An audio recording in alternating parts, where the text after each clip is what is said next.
turƙashi hankula sun karkata kuma sun koma kan shari'ar Abba da Gawuna wato Court Appeal wadda za ta shari'ar wato zaben gwamnan jihar Kano na shekarar 2023. Kotun ɗaukar ƙarar dai ta kammala sauraron shari'ar wato zaben gwamnan jihar Kano ma'ana dai a hukumance ko kuma a gwamnatance wanda a yanzu haka ake sa ran cewa illa iyaka kotun kurum ake jira ta ayyana wato wanda ya nasara a wannan shari'a. Tuni dai lauyoyin jam'iyyar APC da kuma NNPP suka gudanar da wato da zama a kotun kamar yadda rahoton mu na farko ya kawo muku cewa an gama tattaunawa ko kuma kowane lauya a ɓangarensa ya bada wato ba'asi da kuma hujjojinsa a gaban wannan kotu ta appeal wadda take zamanta a birnin tarayya Abuja. Tun bayan kammala zaben ko wato shekarar 2023 ma'ana a jihar Kano za a iya cewa shine zaɓe ko kuma wato wanda ya fi ɗaukar hankulan mutane a Najeriya. Akwai abubuwan mamaki guda uku da ya kamata a ce kun sani dangane da wannan shari'a ko kuma ma akan siyasar ta jihar Kano wacce za a iya cewa ake ga maciji ba a ga maciji da juna a tsakanin jam'iyyun da ma ƙungiyoyin siyasar ta jihar Kano. Tsakanin jam'iyyar NNPP da kuma wato jam'iyyar APC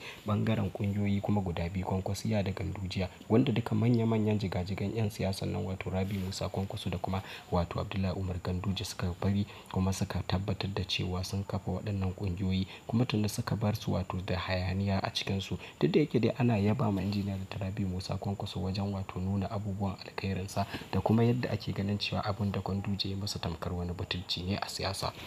Assalamu alaikum wa rahmatullahi wa barakatuh. Barkanmu da warhaka. Sannan mu da sake saduwa da ku a cikin wani jawabi ko kuma a ce ci gaba da kawo muku rahotanni dangane da yadda za ta kaya ko kuma take ci gaba da kasancewa a shari'ar gwamnan jihar Kano wadda yanzu haka ita ce shari'a ta farko da ta fi ɗaukar hankulan mutane da ma duniya. Yanzu haka dai kotun appeal ta gama sauraron ƙarar gwamnan jihar Kano a hukumance kamar yadda muka kawo muku. Abin da ya rage shine a sanar da wanda ya nasara ko kuma a ayyana ranar da za a zauna domin yanke wannan hukunci kan wannan shari'a.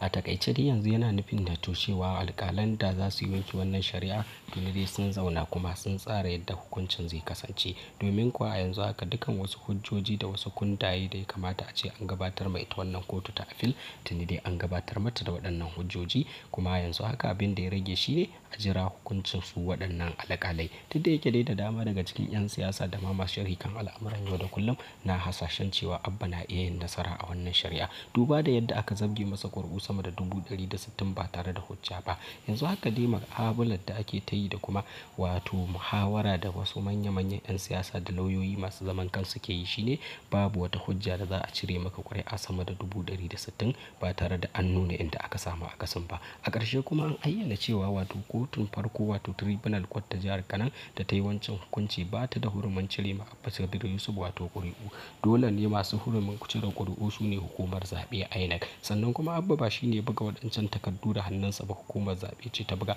Wannan shi ne ake sa ran cewa zai dawo ma Abba da kujerarsa cikin sauƙi.